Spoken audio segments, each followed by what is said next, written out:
This screencast is designed to assist students in my Year 8 classes who are engaging with analysis of poetry for probably the first time in a manner required by examination boards. They've obviously worked on poetry before in Year 7, but I think it's time to really begin to focus their minds on how to construct good quality analysis. I've imagined an essay title, How Does Alexander Pope Use Language to Engage the Emotions of His Readers? And I'm using a passage from Alexander Pope's translation of Homer's Odyssey, Book 12. The sirens are being talked about. The method I'm going to use to assist them with analysis is the Pearl paragraph method. I must admit that traditionally I've always believed in P'ing in order to analyse, and I feel that Pearl essentially is exactly the same thing. It just simply clarifies, particularly with the A and the R, the second E of the P'ing construct. Most boys I teach are perfectly happy to P, and some of them even P quite accurately. But one of the things I like about Pearl particularly is the fact that the acronym itself adds a certain amount of point to this little comment that I've put at the top of the page here. Pearls are made from grit. This process takes a lot of time and doesn't always work satisfactorily. The point here, of course, is that grit is a synonym for hard work.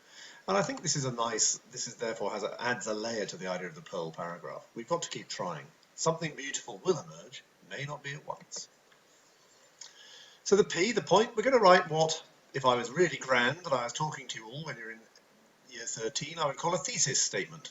This is just the statement of the point you want to make.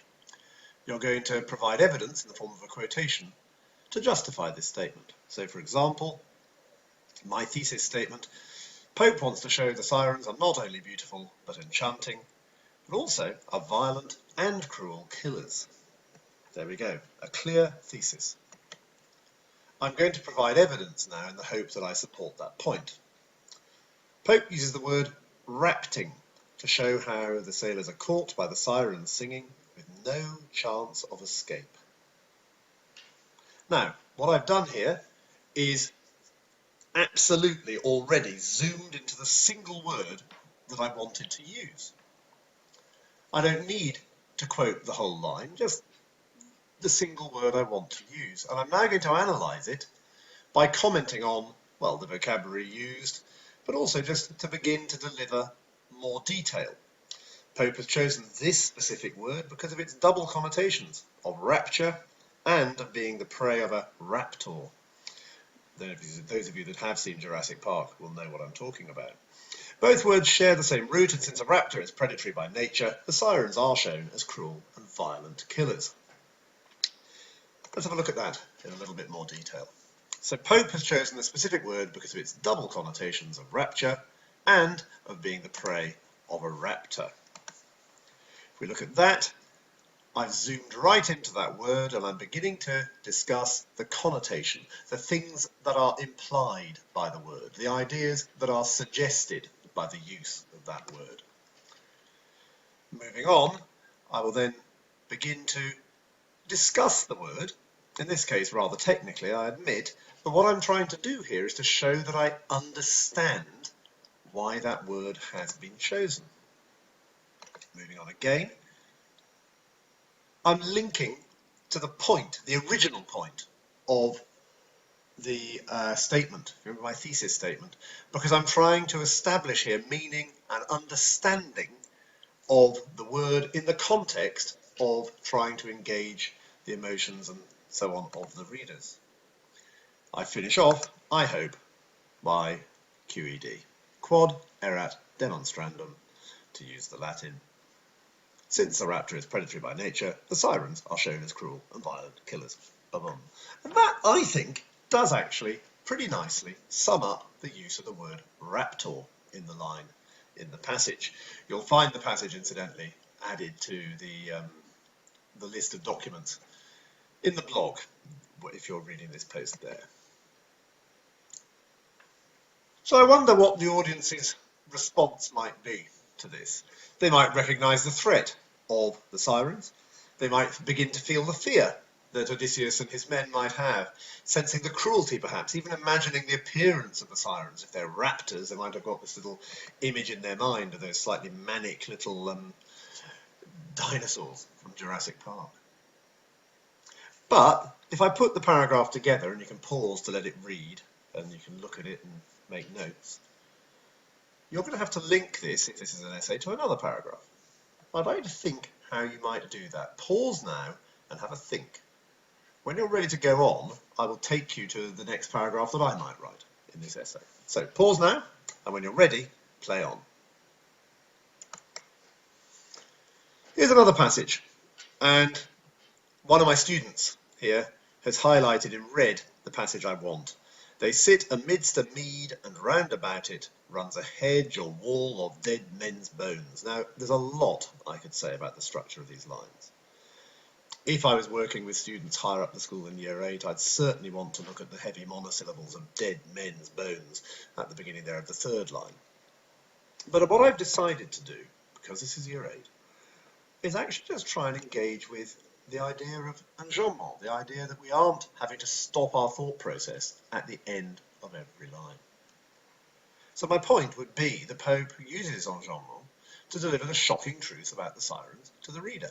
Enjambment is the technique when a poet does not end a line conveniently with a piece of punctuation, but carries the sense on into the next line without really a break. So that's my evidence, those 3 lines. My analysis of it is that the word mead, modern meadow, suggests a peaceful rural location, somewhere nice. And I would go on to make the point that this idea of somewhere peaceful and lovely, that this island that these sirens are on, with its hedge and its wall, is all quite charming and quite pleasant. And at this point, instead of stopping, around it there runs a hedge or wall. That would be the end of a sentence, possibly, but it isn't. And as we flow into the next line, we learn the shock. And this, therefore, having shown my analysis of the language, the surprise and shock is caused by the sudden appearance of the structure of the hedge, dead men's bones.